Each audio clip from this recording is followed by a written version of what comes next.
El sonido del río Nilo resuena en tu mente. Imagínate a la orilla de las aguas, el viento cálido del desierto mezclado con el olor húmedo de las riberas. Egipto es imponente, sus pirámides se alzan hacia el cielo, sus templos repletos de oro e ídolos. Pero detrás de todo ese esplendor hay gritos ahogados, hebreos esclavizados, cuerpos encorvados bajo el peso de los ladrillos, madres que lloran por los hijos condenados a muerte por el decreto del faraón. En ese escenario de desesperación, una pequeña arqueta de juncos, sellada con betún, se desliza suavemente por el río. Dentro, un bebé llora. Ese llanto no es solo un sonido, es un grito contra la oscuridad. Es el sonido de la promesa de Dios que no puede ser ahogada. Hoy vas a recorrer la historia completa de Moisés, desde su nacimiento milagroso hasta el grandioso momento en que el Mar Rojo se abre. No vas a limitarte a oír un relato, vas a ver los escenarios, a sentir las tensiones y a percibir cómo cada detalle revela a un Dios que escribe historias imposibles. Descubrirás cómo un bebé condenado se convirtió en el libertador de una nación.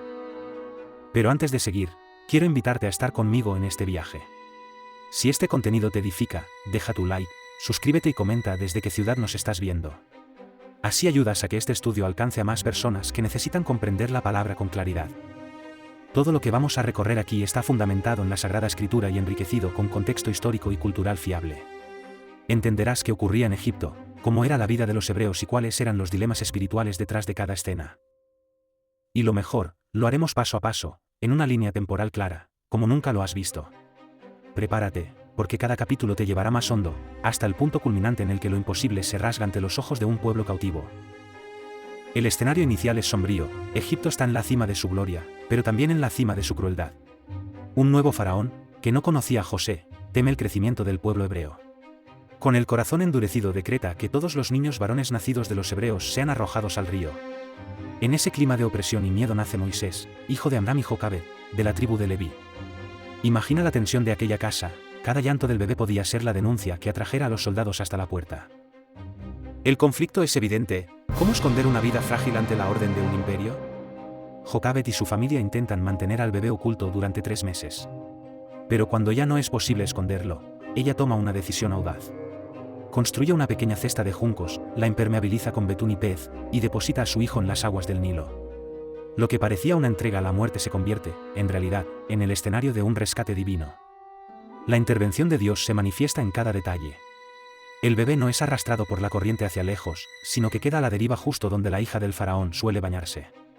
La princesa egipcia encuentra al niño, se compadece de él y decide criarlo como hijo. Ironía divina, el decreto del faraón quería destruir, pero ahora el palacio egipcio se convierte en refugio para el libertador de Israel. Y aún más, la propia madre de Moisés es llamada para amamantarlo, recibiendo salario por criar al hijo que entregó en manos de Dios. El significado es profundo, cuando todo parece perdido, Dios gobierna incluso sobre las aguas más peligrosas. La cesta de Moisés se convierte en símbolo de que ninguna circunstancia puede frustrar los planes del Altísimo. Él transforma decretos de muerte en instrumentos de vida. Aplicación para nosotros, quizá estés afrontando corrientes que parecen más fuertes que tú, crisis, decretos injustos, dolores que no puedes controlar. Pero si Dios fue capaz de preservar a un bebé indefenso en el río más temido de Egipto, también puede conducir tu vida por caminos que parecen imposibles. Confía en que, en las aguas de la incertidumbre, siempre está la mano invisible del Señor. Y surge la pregunta inevitable, ¿qué sucederá con ese niño criado entre dos mundos, hebreo por sangre, egipcio por educación? ¿Qué identidad elegirá cuando sea llamado a decidir? El niño que nació entre lágrimas de esclavitud ahora crece en pasillos de mármol, rodeado de lujo e instrucción. Moisés es educado como príncipe, formado en la sabiduría de Egipto, escritura, astronomía, matemáticas, artes de la guerra. A los ojos del imperio, era heredero de privilegios y poder. Pero en su interior, una voz silenciosa le recuerda sus orígenes. No era solo un príncipe egipcio, era hijo de hebreos, un pueblo esclavo. El conflicto surge cuando Moisés, ya adulto, sale a observar a sus hermanos hebreos y ve la dura servidumbre a la que están sometidos. El choque de identidad es inevitable. ¿Cómo alguien que vive en el palacio puede ignorar el dolor de su propio pueblo? En ese momento se produce la explosión. Al ver a un egipcio maltratando a un hebreo, Moisés reacciona con violencia, mata al hombre y lo esconde en la arena. Pero la arena no es capaz de esconder el peso de la conciencia ni los ojos de los testigos. La intervención de Dios aquí no llega en forma de milagro visible, sino en forma de límites. Moisés intenta ser libertador por la fuerza de sus propias manos y fracasa. El acto secreto se hace público, y el propio faraón desea matarlo.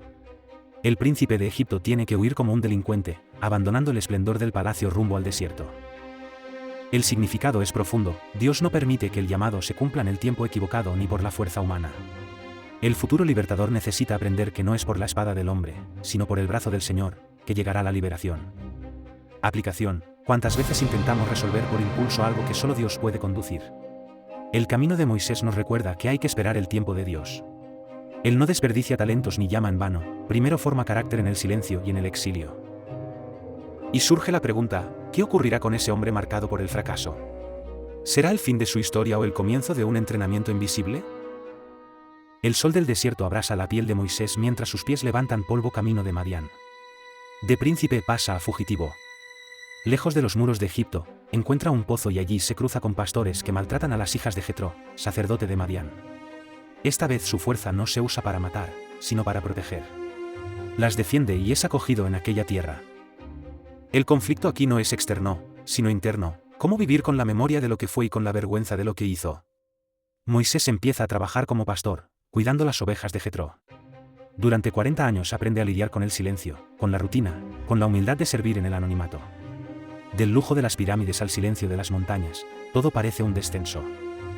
La intervención divina está precisamente en ese proceso de vaciamiento. Dios lo saca del centro del poder humano para moldearlo al ritmo sencillo del pastoreo. Cada piedra del desierto, cada noche estrellada, cada paso con el rebaño era un entrenamiento secreto para algo mucho mayor. El significado es claro: antes de liderar a un pueblo, Moisés tendría que aprender a conducir rebaños.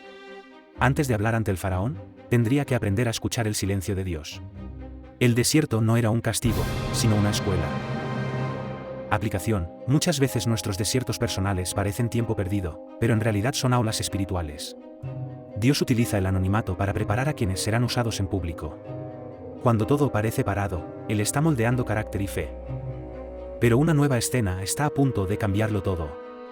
En medio de la rutina, surgirá un detalle insólito, una zarza ardiendo que no se consumía. ¿Qué ocurrirá cuando el Dios del Sinaí llame por su nombre a aquel pastor exiliado? El silencio del desierto se rompe con una visión extraña. Moisés conduce el rebaño hasta el monte Horeb, cuando ve una zarza ardiendo que no se consume. Fuego que arde sin destruir. Curioso, se acerca, y en ese movimiento la voz de Dios resuena: Moisés, Moisés. El llamado es personal, directo, irresistible. El conflicto nace del miedo. Moisés se aproxima, pero es advertido: quítate las sandalias de los pies, porque el lugar donde estás es tierra santa. Allí, el Dios de Abraham, Isaac y Jacob se revela, diciendo que ha visto la aflicción de su pueblo en Egipto. La tensión aumenta cuando Dios comisiona a Moisés: ve, porque yo te envío al faraón para sacar de Egipto a mi pueblo. La intervención divina es poderosa. El mismo Dios que ardía en la zarza sin consumirse prometía estar con Moisés sin dejarle solo. No sería simplemente un fugitivo regresando a Egipto, sino un embajador del Altísimo. Aún así, Moisés vacila, cuestiona, presenta excusas: ¿quién soy yo para ir al faraón? Pero Dios responde no con un currículo humano, sino con su presencia: yo estaré contigo.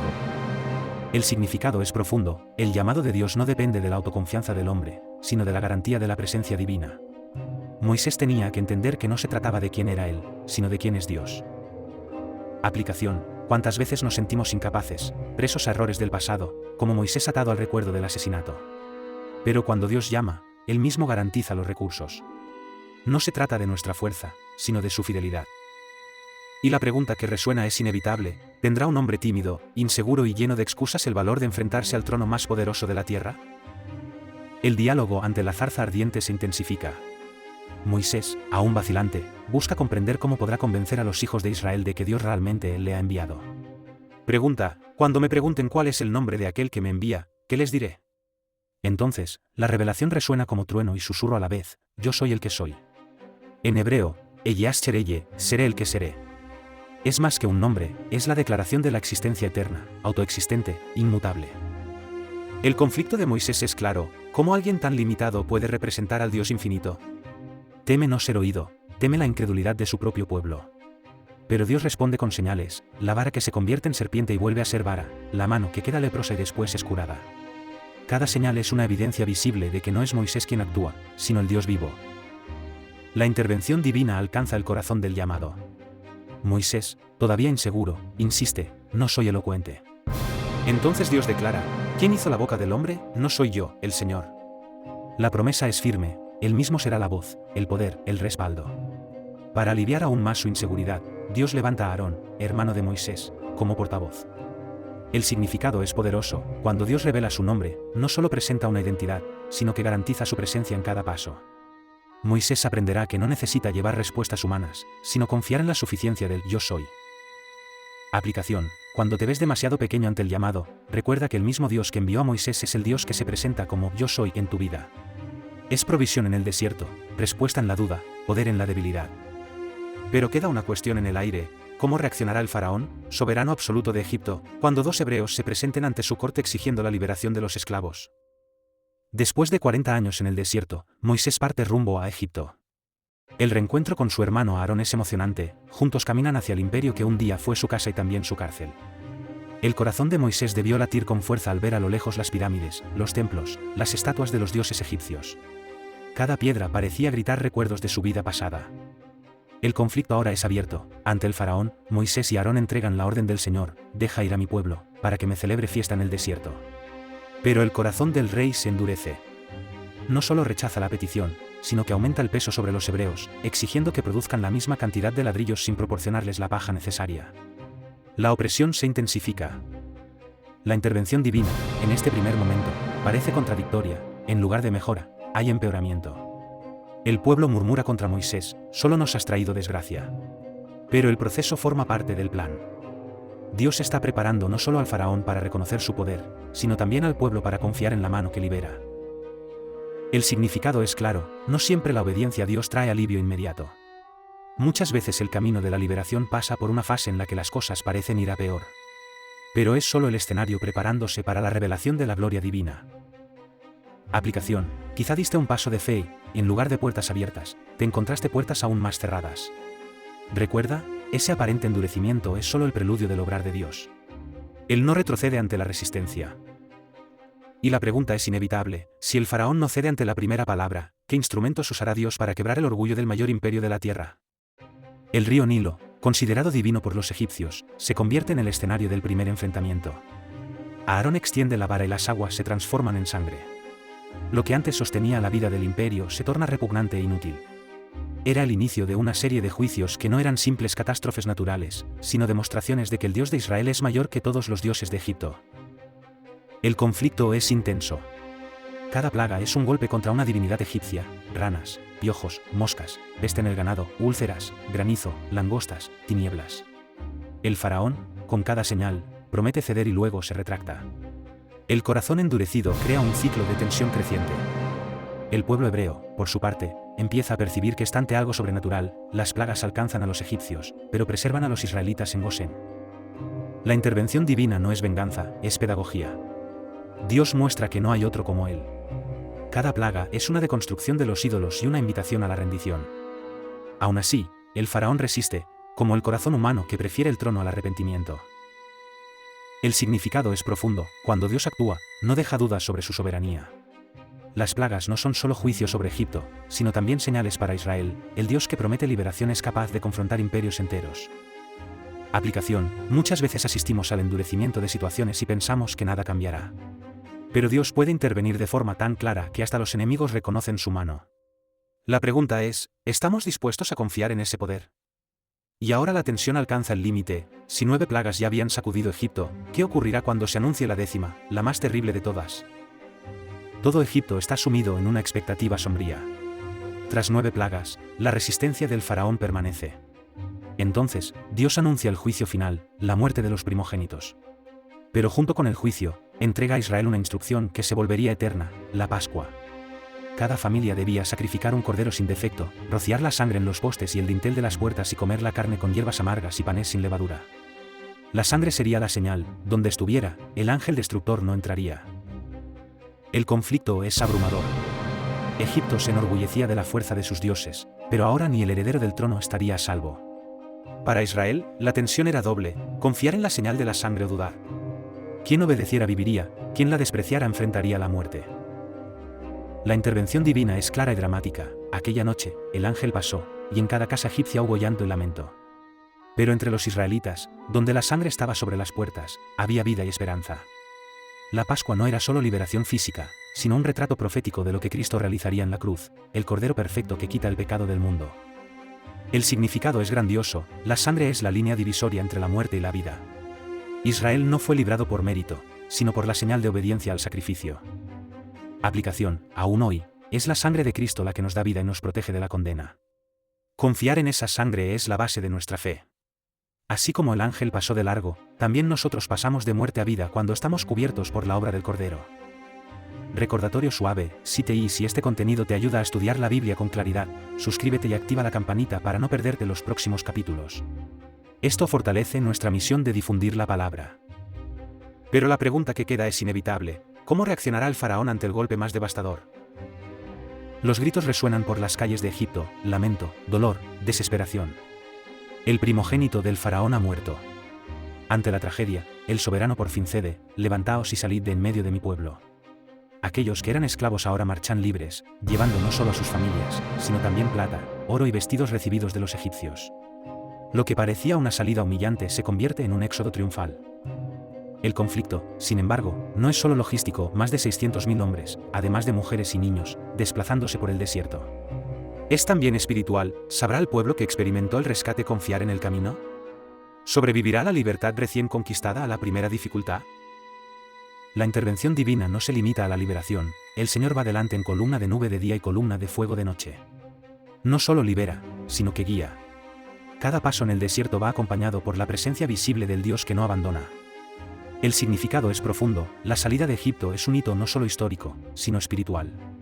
Israel no era solo un pueblo que dejaba la esclavitud, era una nación que empezaba a caminar bajo la dirección directa del Señor.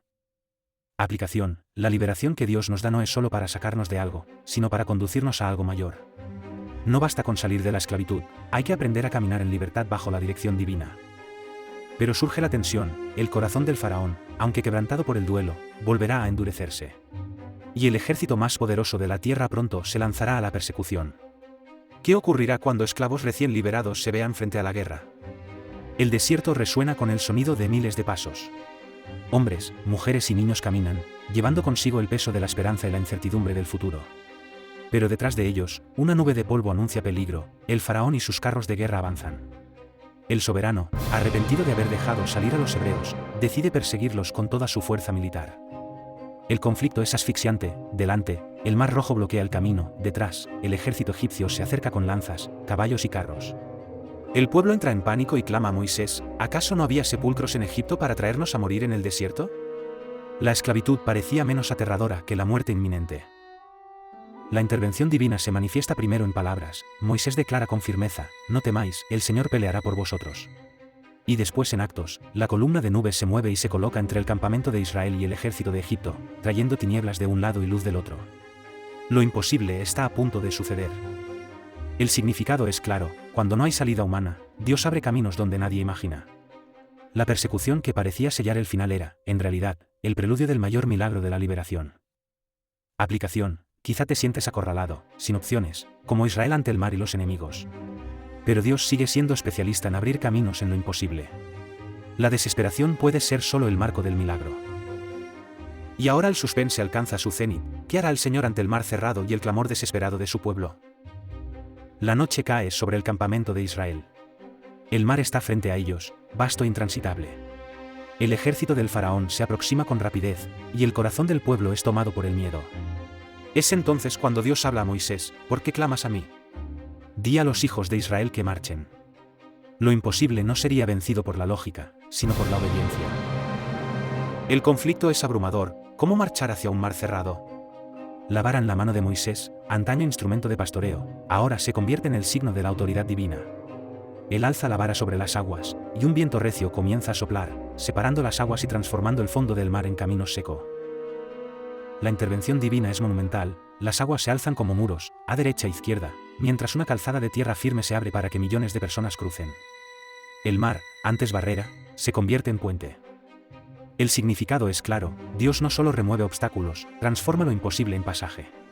El mar abierto es la firma divina de que nada es demasiado grande para el Señor.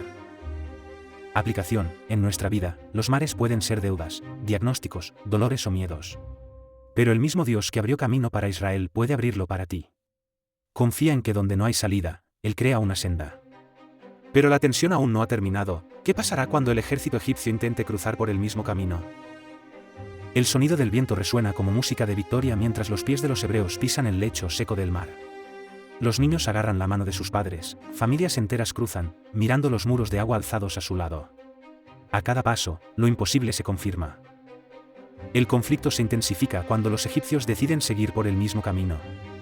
Los carros del faraón descienden al lecho del mar, persiguiendo con furia. Lo que era un corredor de salvación para Israel se convierte en trampa para sus enemigos. La intervención de Dios ocurre en el detalle, Él confunde los carros de los egipcios, traba sus ruedas, siembra el caos entre los soldados. El mismo camino que servía de liberación para los hijos de la promesa se convierte en senda de juicio para los perseguidores. El significado es profundo, Dios no solo salva a su pueblo, sino que derrota definitivamente aquello que le esclavizaba. El mar no sería solo paso, sino también sepultura para el poder que los oprimía. Aplicación: a veces Dios no solo abre camino para que avances, sino que cierra definitivamente la puerta a aquello que te perseguía. No solo libera, destruye el yugo. Pero el clímax aún está por venir, el momento en que las aguas se cerrarán sobre el ejército del mayor imperio de la tierra. La madrugada se acerca. Israel ya ha cruzado, pero los egipcios aún están en medio del mar. Entonces Dios da la orden, Moisés extiende de nuevo la vara, y las aguas, que estaban abiertas, regresan con furia. El mar se cierra, y cada carro, cada jinete, cada soldado es tragado por las olas. No queda un solo enemigo. El conflicto alcanza su clímax, el pueblo, que estaba a punto de ser masacrado, ahora ve a sus opresores derrotados. El grito de miedo se transforma en silencio reverente, hasta que estalla en cántico. El punto sin retorno ha sido alcanzado, Israel ya no es esclavo, y Egipto no tiene poder sobre ellos. La intervención divina es definitiva, el mar, que parecía obstáculo, se convierte en tumba del enemigo. Lo que durante siglos había esclavizado al pueblo ahora yace sin vida bajo las aguas. El significado es tremendo, cuando Dios libera, libera por completo. No hay regreso a la esclavitud, no hay cadena que pueda rehacerse. El punto sin retorno es la marca de la victoria divina. Aplicación: cuando entregas tu vida al Señor, Él no solo abre caminos, cierra ciclos de opresión. Hay enemigos que no volverás a ver, porque Dios los sepulta de una vez por todas. Y ahora, la pregunta que resuena es: ¿cómo reaccionará Israel ante una liberación tan grande? Las primeras notas resuenan en el desierto. Moisés y los hijos de Israel entonan un cántico al Señor: el Señor es mi fuerza y mi cántico, Él ha sido mi salvación. Las mujeres, dirigidas por Miriam, danzan con panderos, celebrando la victoria. Es una fiesta en medio del desierto, una explosión de gratitud. El conflicto ahora se transforma en celebración, lo que antes era desesperación, ahora es alabanza. Pero detrás de la música hay también una memoria, no olvidar jamás al Dios que peleó por ellos. La intervención divina aquí es memoria, no solo actúa, sino que graba en el pueblo su victoria. El cántico se convierte en monumento, himno que atravesará generaciones, proclamando que el Señor es guerrero, que ningún enemigo puede resistir a su brazo fuerte. El significado es profundo, adorar tras la victoria es reconocer que nada se conquistó por mérito humano. Es atribuir toda la gloria al Dios que libera. Aplicación: ¿ya has celebrado las victorias que Dios te ha dado? Muchas veces corremos hacia el siguiente desafío y olvidamos cantar en el desierto. Adorar no es solo respuesta a la bendición, es un arma de memoria para los días venideros. Pero el viaje de Israel no ha hecho más que empezar. Si el mar ha sido vencido, ¿cómo vivirán ahora en medio del desierto? El polvo del desierto vuelve a levantarse. La travesía del mar ha quedado atrás, pero por delante está la larga marcha hacia la tierra prometida. El pueblo lleva la memoria del rescate, pero también afrontará sed, hambre, desafíos y murmuraciones. La travesía del Mar Rojo no fue el final, sino el inicio de una historia de fe. El conflicto ahora es la transición: ¿cómo vivir la libertad después de la esclavitud? ¿Cómo confiar en Dios día a día cuando las necesidades se acumulan? La liberación de Egipto fue inmediata, pero la construcción de la identidad de Israel como pueblo santo será un proceso. La intervención divina no se detendrá en el mar. Dios seguirá sosteniendo a su pueblo con agua de la roca, maná del cielo, dirección en el desierto.